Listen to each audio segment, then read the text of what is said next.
Hey guys, and here we are back with another one, and in this particular case with the latest model available from TerraMaster. This is a direct attached storage solution, the TerraMaster D5 Thunderbolt 3. Now, spoiler alert guys, this is the fastest direct attached storage unit that I've used so far, and it's also not cheap. So taking a look at it, starting with the unboxing experience, as always we will find everything really well packed and protected, so we don't need to worry about transportation and so on and so forth. And then inside the package we'll find, of course, the TerraMaster D5 Thunderbolt 3, a box with accessories that will include a power adapter with an European cable, a United Kingdom cable, and I'm sure that if you live in another area you will have the respective cable. We'll also have a Thunderbolt 3 cable, some screws for the 3.5-inch discs and the 2.5-inch discs, a small screwdriver, some extra rubber feet, and lastly the usual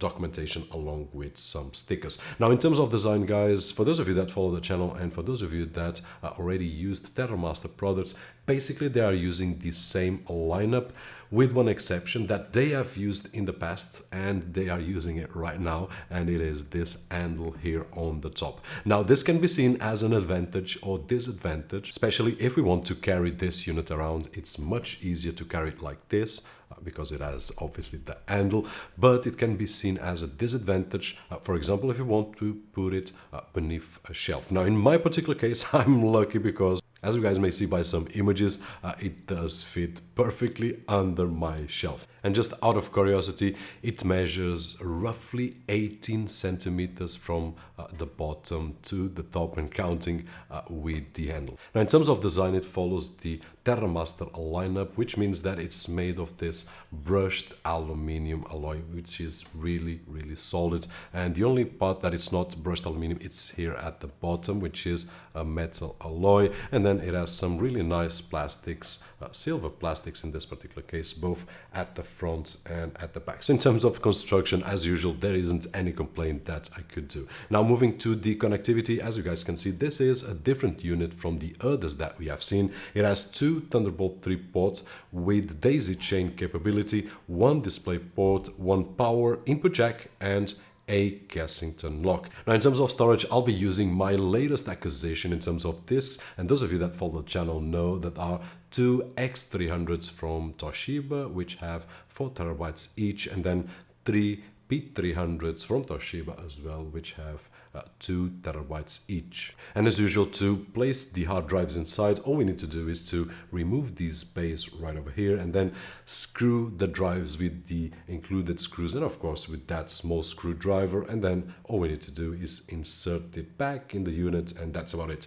We can start using it. Now, once we connect this unit, we can use it as it is, but guys, this is a Thunderbolt 3 device and we should take advantage of it. So to take the full potential, we will need to go to the TerraMaster website and download the software available. By the way, as you can see on the screen, they have software for macOS or Windows, and there we will find a RAID driver for Windows and Mac, and of course a RAID Manager Pro also for Windows and Mac OS. Now, after installing both of these components, then we can start using this unit at its full potential. Guys, before we move on to some tests, I will just like to mention that I'm using a Thunderbolt 2 device, so to take the full advantage of it, we would require a Thunderbolt 3. I'm using an adapter, Thunderbolt 3 to Thunderbolt 2, but in terms of speed, I would get more if I had a pure Thunderbolt 3 device, which I don't yet. Now, taking a really quick look at the RAID Manager Pro, as you guys may see, we will find several options and 9 tabs, one of which is the global overview, which will give us a overview of the storage units. Then physical will show us more detailed info on the hard drives. Logical is where we are going to create our RAID arrays. Then we have settings with some options. You guys just pause the video and you can take a look at it. We have the event tab, which is a log recorder, SHI, which will show more disco information like the temperatures, batch sectors, and so on and so forth. And then we have the recover, logout, and help. Now, to create a RAID array, all we need to do is to go to the logical tab and then press on that create array, select the array type that we want, which can be RAID 0, RAID 1, RAID 5, and RAID 10, the name, which disks we want to use, and that's about it. And now moving to some tests. Guys, as I said on the intro, this is the fastest unit that I've used so far in terms of direct attached storage, and as you guys can see by some images, the maximum that I could do or could get with 3.5-inch hard drives, which are the Toshiba Speed300 and X300, were roughly about 800 megabytes per second on write and 800 megabytes per second on reads. This is of course using RAID 0. If we move to a safer RAID like RAID 5, then we will get roughly 500 megabytes per second on writes and roughly 680-690 megabytes per second on reads. And in here, guys, once again, don't forget that I'm using a Thunderbolt 2 device, so probably we can get a little bit better if we are using a Thunderbolt 3 device. Now, another really cool and interesting feature here, for those of you that paid attention in the ports, we will find a display port which we can use to connect to one of our displays. And in this particular case, I was connecting to my 4K display where I could get up to 4K at 60 Hz, which is really cool.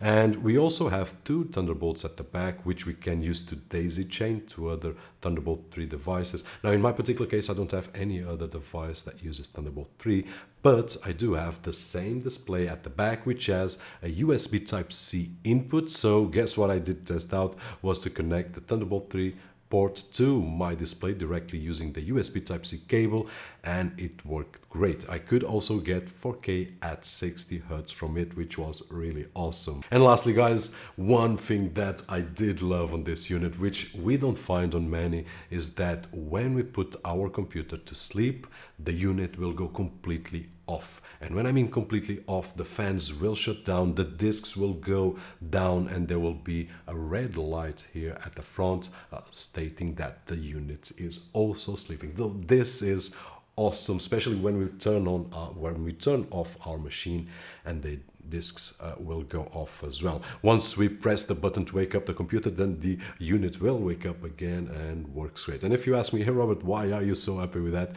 Because we don't see this feature on many units, and fortunately on this one it's present. So in conclusion, guys, this is not a cheap solution, but it is in fact the fastest unit that I've used so far. And for those that will take advantage not only of the speed that this unit can deliver, but also all the features that we have seen, then this is probably a great solution, especially compared with other Thunderbolt 3 devices that are on the market. And that is it. Hope that you guys enjoyed this video, and if you did so, don't forget that usual thumbs up. My name is Roberto Jorge, and as always, I'll see you guys on the next one.